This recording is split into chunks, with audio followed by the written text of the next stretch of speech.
kompetensi, tingkatkan prestasi, lahirkan profil pelajar Pancasila.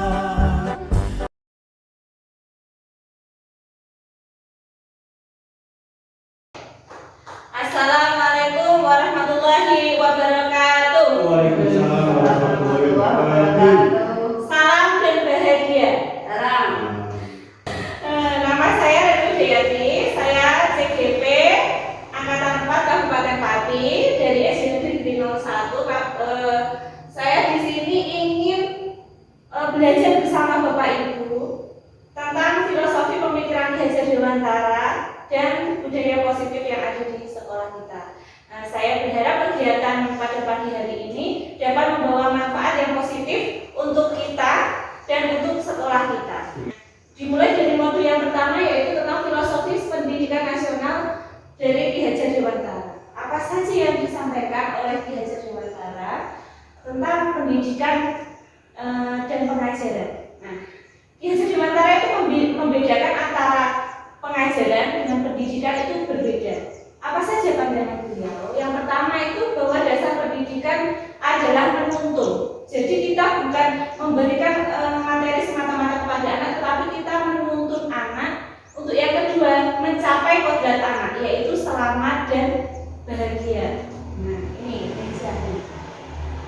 Dasar pendidikan Ki Hajar Dewantara itu, pendidikan itu adalah menuntun segala kekuatan kodrat yang ada pada anak-anak agar mereka dapat mencapai keselamatan dan kebahagiaan yang setinggi-tingginya baik sebagai manusia maupun anggota masyarakat.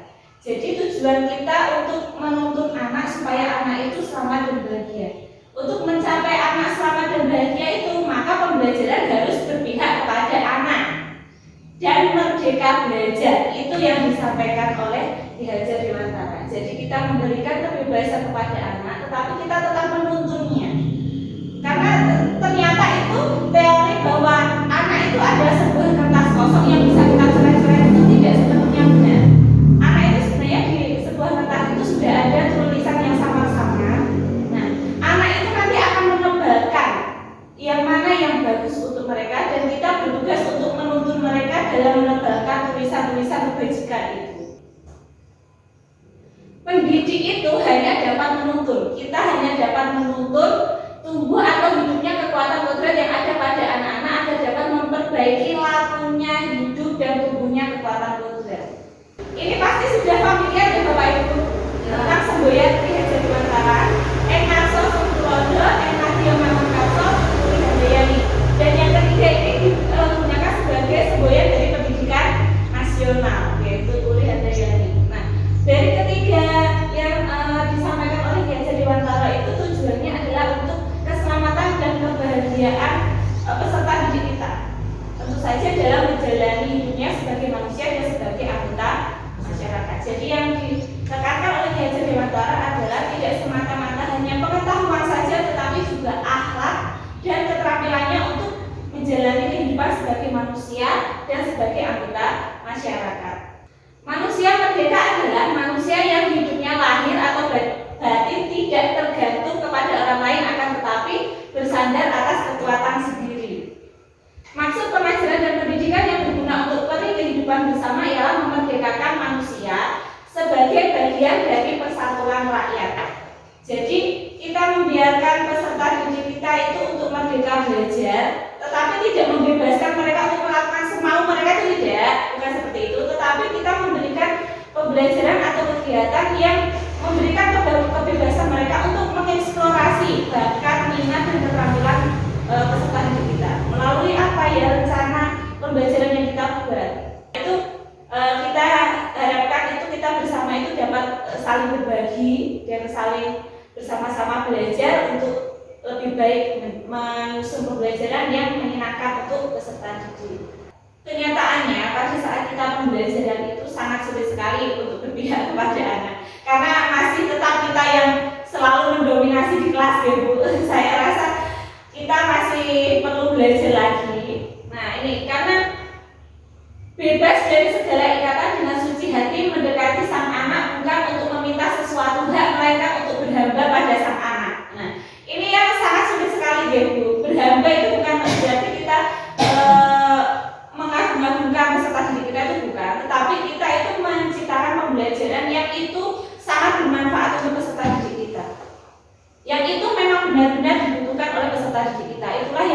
berpihak kepada anak.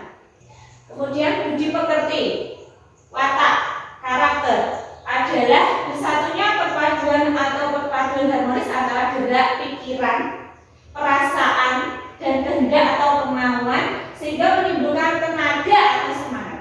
Jadi budi pekerti adalah hasil dari koordinasi antara pikiran, perasaan sehingga menghasilkan perbuatan.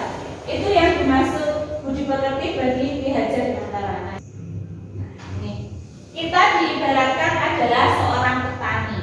Nah, yang menanam jagung misalnya hanya dapat menuntut tumbuhnya jagung. Ia dapat memperbaiki kondisi tanah, memelihara tanaman jagung, memberi pupuk dan air, membasmi ulat-ulat atau jamur-jamur yang mengganggu hidup tanaman padi dan lain sebagainya. Tetapi hasilnya kita tidak bisa mempengaruhi.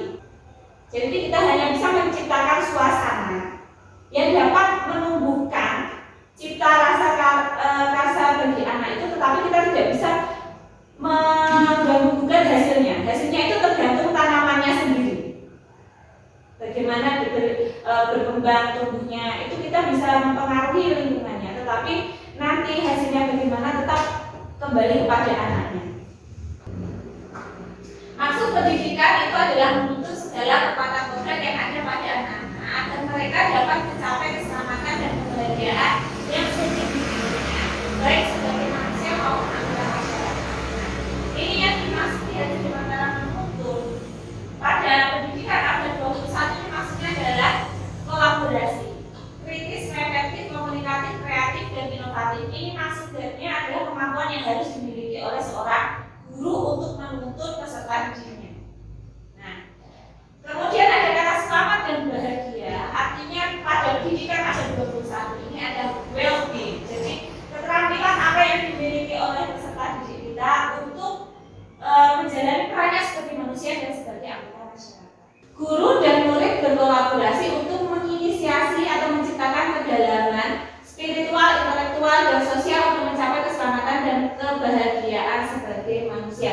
Jadi kita sebagai guru tidak bisa bekerja sendiri.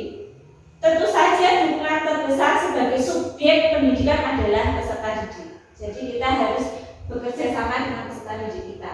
Jadi peserta didik merdeka belajar, kita juga merdeka untuk mengajar. Artinya kita memiliki kemerdekaan untuk menyusun pembelajaran yang dibutuhkan oleh peserta didik.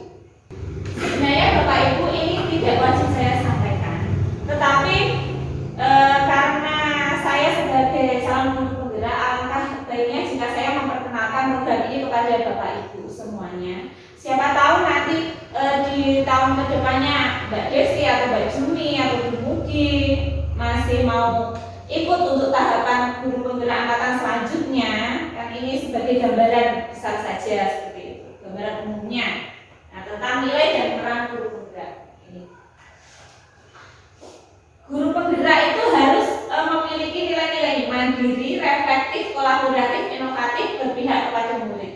Nah, mandiri artinya tidak ketergantungan dengan orang lain. Ada hal-hal yang memang kita harus punyai sendiri, tidak harus selalu berkolaborasi, tetapi kita harus punya sendiri seperti pengetahuan. Itu kan kita harus belajar sendiri juga. Nah, itu mandiri.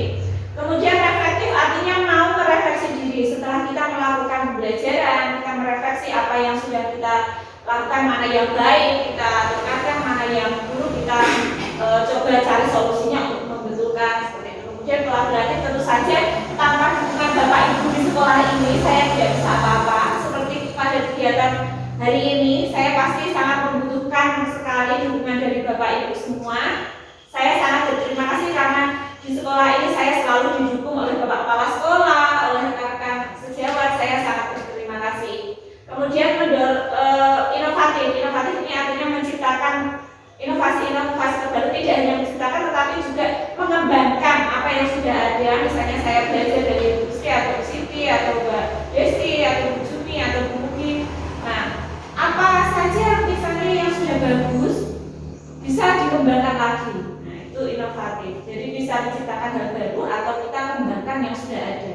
Kemudian berpihak kepada murid, tentu saja apa yang kita sampaikan pembelajaran itu harus berpihak kepada murid, benar-benar apa yang dibutuhkan oleh peserta didik.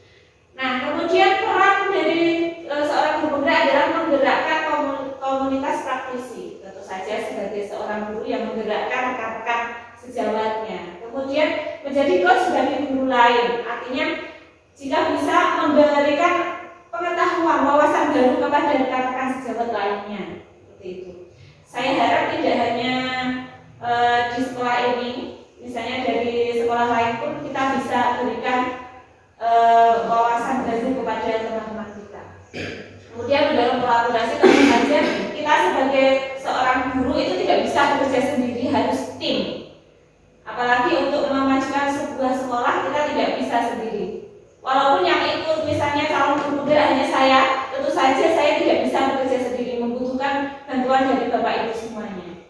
Kemudian mewujudkan kepemimpinan murid itu sudah pasti kita semua di dalam kelas adalah pemimpin bagi murid kita, manajer, dan kita juga menjadi pemimpin pembelajaran. Nah itu memimpin jalannya pembelajaran. Bukan berarti di kelas itu anak bebas main turun kursi itu tidak, tetapi kita menuntun, itu kembali lagi menuntun supaya laku anak itu bisa menjalani perannya sebagai manusia dan sebagai anggota masyarakat. Tidak hanya pada dirinya tetapi juga sebagai anggota masyarakat, anggota kelas dan kelas. Tujuan dari pendidikan nasional adalah mewujudkan peserta didik yang memiliki profil pelajar Pancasila. Nah itu. Yang pertama, bergotong royong, kreatif, benar kritis, mandiri, beriman, bertakwa kepada Tuhan Yang Maha Esa, dan berakhlak mulia, kemudian berkebinekaan global. Saya rasa Bapak Ibu pasti sudah paham sekali lah tentang profil pelajar Pancasila ini. Nah, saya harapkan kita bersama-sama dapat bekerja sama supaya peserta didik yang lulus dari SD Negeri 01 ini semuanya memiliki karakter yang mencerminkan profil pelajar Pancasila. Ini sebenarnya adalah refleksi untuk saya sendiri, Bapak Ibu. Kita harus memulai perubahan itu dari diri. Kita harus tergerak untuk bergerak, kemudian baru bisa menggerakkan orang lain.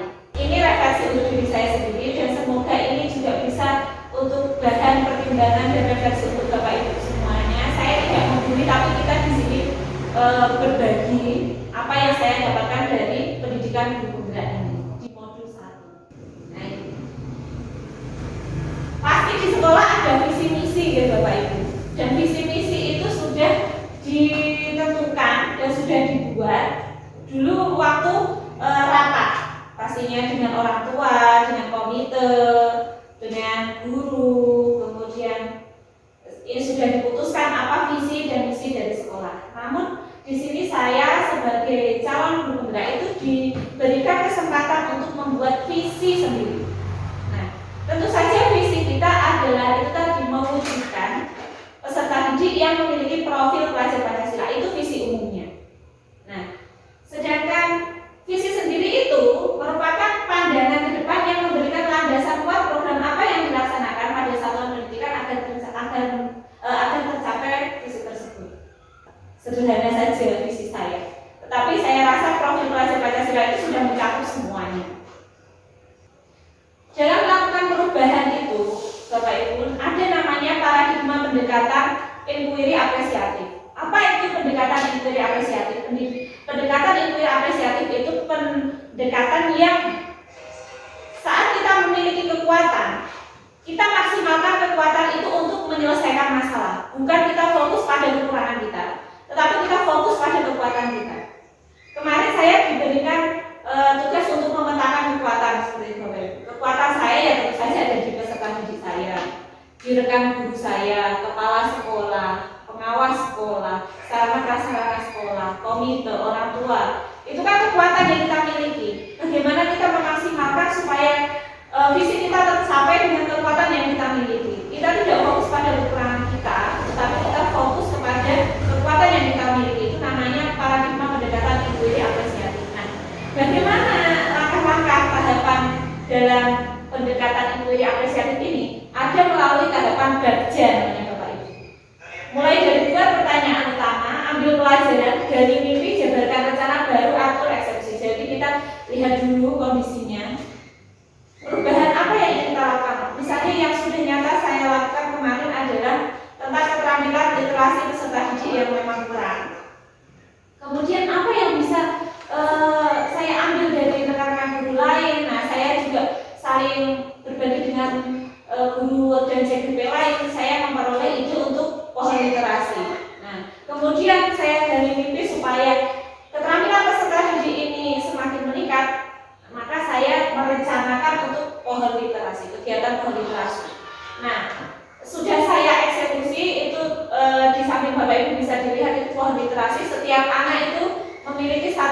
gambar riwayat.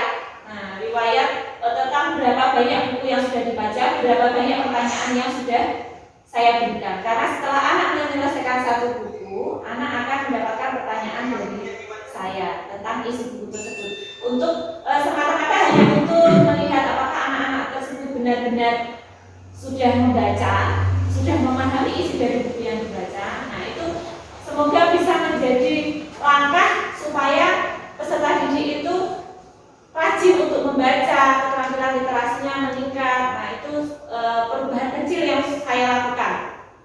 Bapak Ibu, ini modul yang paling menarik menurut saya di paket modul 1 itu, di modul 1 tadi tentang pemikiran filosofi dari pendidikan belajar di Mataram. Kemudian yang kedua itu tentang ini, tentang budaya positif ini. Perbedaan antara stimulus respon dengan teori kontrol. Dulu itu kita mencoba mengubah orang agar berpandangan sama dengan kita, itu terutama dengan murid kita. Pasti kita ingin peserta didik itu mengikuti apa yang kita inginkan. Nah, sedangkan di teori kontrol itu sebenarnya kita berusaha memahami pandangan orang lain tentang dunia. Jadi kita harus memahami juga pandangan peserta didik kita, tidak hanya dari kita tetapi juga dari peserta didik kita. Kemudian perilaku buruk dilihat sebagai suatu kesalahan. Namun di teori kontrol semua perilaku itu memiliki tujuan. Orang lain bisa mengontrol saya, sedangkan di teori kontrol hanya Anda yang bisa mengontrol diri Anda. Seperti kita ingin berjalan, pasti hanya diri kita yang bisa menggerakkan kaki kita untuk berjalan. Kemudian pemaksaan ada pada saat bujukan gagal. Kalau misalnya kita membujuk gagal, kita harus memaksa. Nah, sedangkan di teori kontrol, kolaborasi dan konsensus menciptakan pilihan-pilihan baru. Jadi kita harus berkompromi, seperti itu Bapak Ibu. Kemudian pada teori stimulus respon itu model berpikir menang atau kalah. Sedangkan di teori kontrol itu model berpikir menang-menang. Jadi tidak ada yang menang, tidak ada yang kalah, tetapi sama-sama menang. Antara guru dan peserta didik tidak ada yang menang, tidak ada yang kalah, tetapi kita sama-sama memperoleh tujuan kita. Seperti itu. Kebutuhan dasar manusia itu ada 5. Yang paling pokok itu pasti bertahan hidup. Makan, minum untuk bertahan hidup. Nah, kemudian ada kebutuhan akan cinta kasih, rasa memiliki, kemudian penguasaan atau power, freedom atau kebebasan, fun atau kesenangan. Nah, misalnya ini anak-anak saya bisa baru saat cuma mendengarkan saja. Nah, itu berarti anak-anak itu ingin kesenangan. Nah, karena kebutuhan peserta didik itu berbeda-beda, maka motivasi yang diberikan juga pasti berbeda. Dan ada 3 teori motivasi perilaku manusia, yaitu yang pertama untuk menghindari ketidaknyamanan atau hukuman. Biasanya anak-anak itu penurut untuk menghindari hukuman ini. Ada yang seperti itu. Apa yang akan terjadi apabila saya tidak melakukannya? Misalnya anak tidak mengerjakan PR, nanti kalau kamu tidak mengerjakan PR, kamu lari lapangan 5 kali. Nah, itu berarti hukuman. Anak-anak mengerjakan PR berarti karena takut akan dihukum. Itu teori motivasi perilaku manusia yang pertama. Kemudian yang kedua, untuk mendapatkan imbalan. Jika kamu mendapatkan nilai 100, nanti kamu akan diberi hadiah oleh guru. Nah, itu berarti untuk mendapatkan imbalan dia melakukan suatu tindakan itu. Nah, keduanya ini teori motivasi yang pertama dan kedua itu merupakan motivasi eksternal, jadi dari luar, bukan dari dalamnya sendiri. Nah, ini yang ketiga, untuk menghargai diri sendiri menjadi insan sesuai harapan. Itu merupakan motivasi dari dalam diri sendiri. Ini yang diharapkan dari kita untuk memunculkan motivasi dari peserta didik itu supaya menghargai diri sendiri. Nah, dari peraturan kelas menjadi keyakinan kelas sehingga menciptakan lingkungan yang positif. Kita sama-sama meyakini nilai-nilai yang baik, maka akan muncul membentuk lingkungan yang positif. Dan lingkungan yang positif ini lama-kelamaan akan menjadi budaya, kebiasaan yang diyakini bersama. Saya terlambat 15 menit, peserta didiknya di luar saja tidak usah masuk, misalnya. Itu kan aturan. Kenapa harus keyakinan? Kalau keyakinan kelas itu tidak, kata-katanya tidak seperti itu, Bapak Ibu. Kalau misalnya keyakinan kelas itu seperti ini, kita saling menghormati. Kalau kita menghormati orang lain, pasti kita akan datang tepat waktu. Peraturan misalnya selalu kembalikan buku ke tempatnya, itu ingin menyampaikan tentang tanggung jawab. Kita tidak perlu membuat, sebenarnya tidak perlu membuat peraturan ini kalau kita sudah memasukkan nilai tanggung jawab pada anak-anak. Tidak perlu ada tulisan, selalu kembalikan buku ke tempatnya. Anak-anak sudah paham akan keyakinan yang dimilikinya, bahwa setelah membaca buku harus dikembalikan ke tempatnya. Seperti itu maksudnya. Kita sebagai guru sudah sampai mana ini Bapak Ibu dari 5 posisi kontrol ini? Ada pembuku, ada membuat orang merasa bersalah, ada teman, ada monitor atau pemantau, dan ada manajer. Kira-kira Bapak Ibu kita sudah sampai mana? Kalau yang penghukum itu menggunakan hukuman fisik maupun verbal, misalnya menggunakan kata-kata yang kasar, itu termasuk penghukum. Kalau membuat orang merasa bersalah itu menggunakan keheningan yang membuat orang lain merasa tidak nyaman, bersalah atau bela diri. Kayak misalnya bunyinya playing victim kalau zaman sekarang sebutannya seperti itu. Kalau teman menggunakan hubungan baik dan humor untuk mempengaruhi seseorang, ini sebagai teman. Kalau sebagai pemantau itu mengawasi perilaku berdasarkan peraturan dan konsekuensi. Jadi kita mengawasi. Kalau baik ya kita beri penghargaan. Kalau misalnya tidak baik kita berikan sanksi, seperti itu pemantau. Kalau manajer, nah ini kalau manajer itu berbuat sesuatu bersama murid, mempersilahkan murid mempertanggungjawabkan perilakunya, mendukung murid agar dapat menemukan solusinya. Antara pemantau dan manajer ini, kalau pemantau itu pegangannya peraturan, kalau manajer yang dipegang nilai-nilai keyakinan kelas yang sudah disepakati tadi Bapak Ibu. Nah, kalau pemantau itu ada konsekuensi dari dia, kalau manajer ada perbaikan dari peserta didik ini.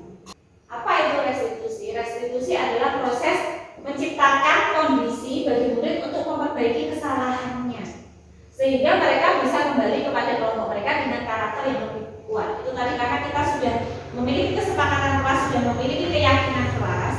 Jika peserta didik melenceng atau keluar dari nilai keyakinan itu, sebagai manajer kita wajib untuk mengembalikannya ke dalam kelompoknya, ke dalam nilai-nilai yang diyakini oleh kelompoknya dalam hal ini kelas. Caranya melalui segitiga restitusi. Bagaimana proses dari restitusi itu sendiri? Ada 3 langkah. Yang pertama itu validasi tindakan yang salah. Yang disampaikan adalah pasti anak-anak membuat kesalahan itu ada tujuan dan alasannya. Nah, itu yang harus kita gali terlebih dahulu. Adakah cara yang lebih efektif untuk mendapatkan apa yang kamu butuhkan selain melakukan tindakan tersebut misalnya?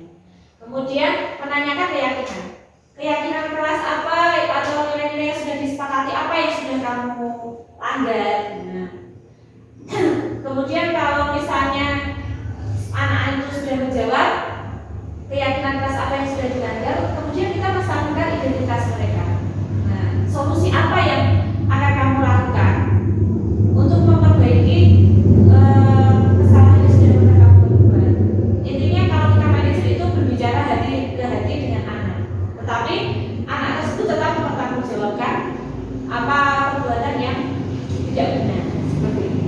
Jadi kita ajak mereka untuk berkomunikasi, apa itu alasannya, solusi apa yang akan anak tersebut berikan untuk memperbaiki kesalahannya, kedepannya bagaimana anak tersebut. Itu kita gunakan cara restitusi. Jadi tidak dihukum, tidak diberi sanksi, tetapi menggunakan restitusi.